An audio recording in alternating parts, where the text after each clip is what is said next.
Walang sino man ang nakakaalam kung hanggang kailan tayo sa mundong ito.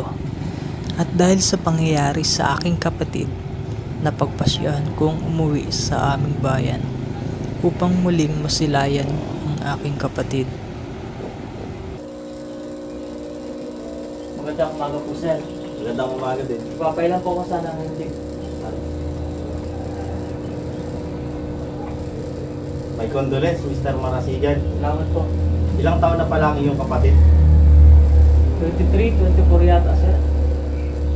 Ano ba nangyaring aksidente? Mamounting plane din yun, sir, eh. Tapos yun, na-aksidente. Nakakalungkot naman ang pangyayari. Sir, tsaka nga pala yung mga papel para kay regarding kay Miss Reyes ay naayos na po. Tsaka yung mga profiling for against this year ay ayos na rin po. Para sa ating kumpanya po. Naisend mo na ba sa Gmail ko, Mr. Marasigan? Apo, okay na po. Sige.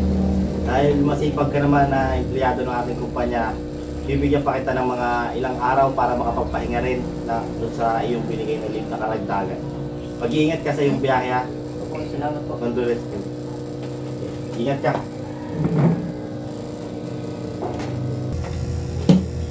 Condolence, pre. Narinig ko ng usapan niya, sir. Magpakatatag ka lang sa number mo. Mag-iingat ka sa pagkakas. Salamat pa rin. Papaalam muna ako saglit dito sa ating kumpanya. Sige, pre.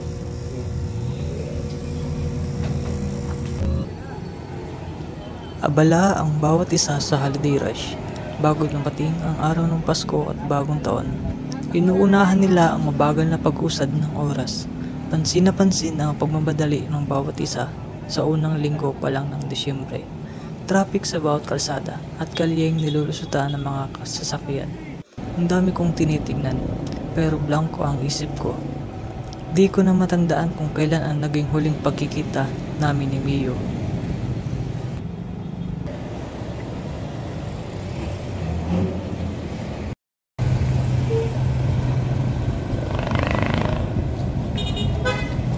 Oh, Gino. Saan na kayo? Papunta na akong terminal. Sige, kita na tayo dyan.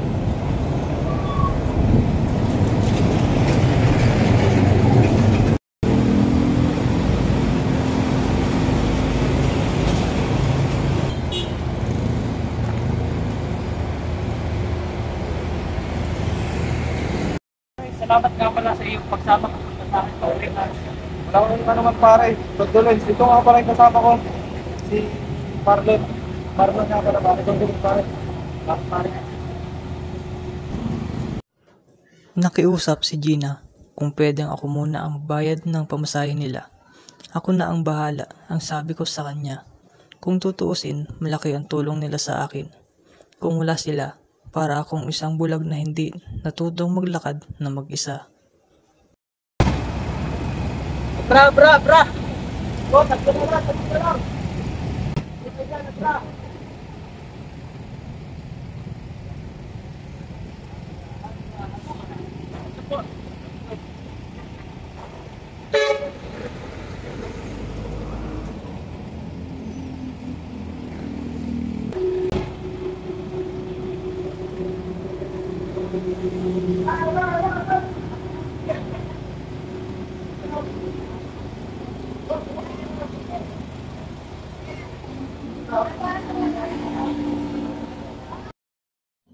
Nasa high school si Mio nang mamatay ang mga magulang namin sa isang car accident.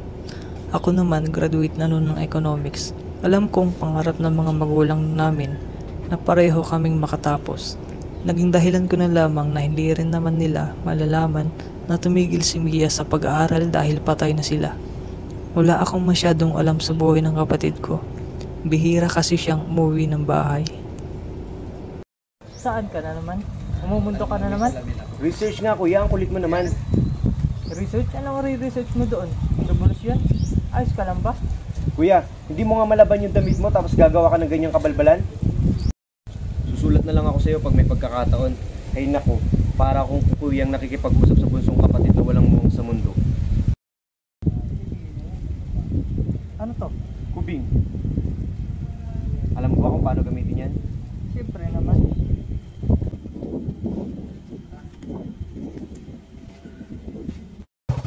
At sabi pa ng mga kamag-anak namin, dapat hindi ko pinabayaan si Mio.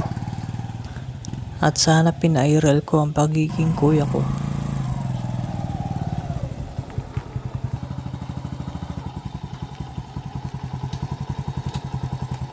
Parain ka mo?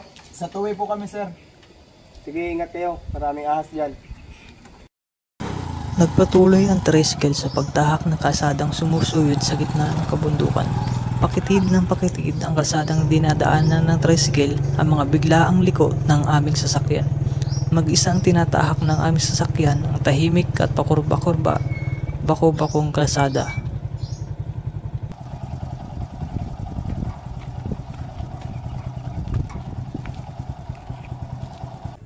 Habang papalapit ako sa labi ng aking kapatid, tila nang hina ang aking katawan dahil sa bigat ng aking nararamdaman. Minsan, kanina ko pa kayo hinihintay. Nandun na, pasok na kayo sa loob at nandun na yung labi ng kapatid mo.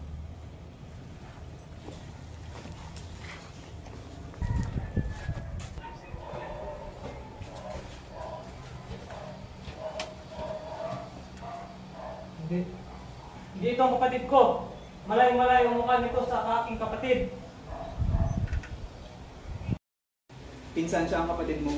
Sinubukan namang ayusin ng punerarya ang mukha niya, ngunit wala na talagang pitong epekto. Sabog na sabog yung kanyang mukha. Ang sabi ng iba, sa hita lang tinamaan ng kapatid mo. Pwede pa siyang mabuhay. Pero tinuluyan pa rin siya. Napopo ako sa isang gilid.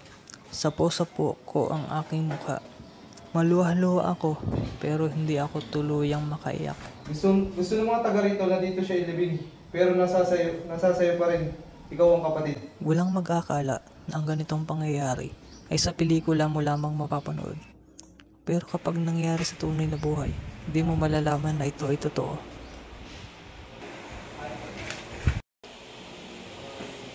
Anong pangalan mo? Ano daw pangalan mo? Memory. Namatay din sa Encuentro sa Renzo, ang anak ko. Ngunit sinunog nila ang kanyang katawan. Ito ang anak nila, si Memory. Nang malaman ko na may anak pala ang aking kapatid, dali-dali kong binigay ang kubing na siyang alaala ng aking kapatid. Alam mo kung ano ito? Uwid. Sa paggamit niya ng kubing, minusmos ng kanyang musika ang tahimik at malamig na paligid.